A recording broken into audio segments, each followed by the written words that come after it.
Guys, magluluto naman tayo ng ng paksiw na sapsap. Ayan.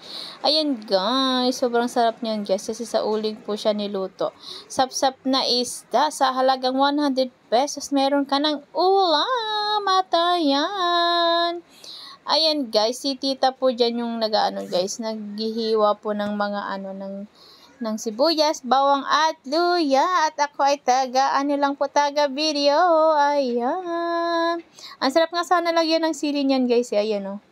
Ang sarap lagyan ng sili kaso lang may mga bulinggit tayo kaya hindi pwedeng magsili na magsili. Tayo na lang mag-adjust, charis lang. At ayan guys, malapit nang maluto yan guys. Kaya guys, malapit na rin tayo makakain. Charis lang po.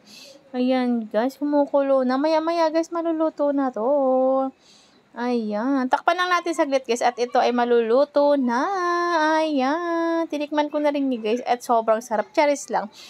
At ayan guys. Kumuha na kayo ng bahaw dyan guys. At kain na po tayo guys. Thank you for watching. Bye-bye.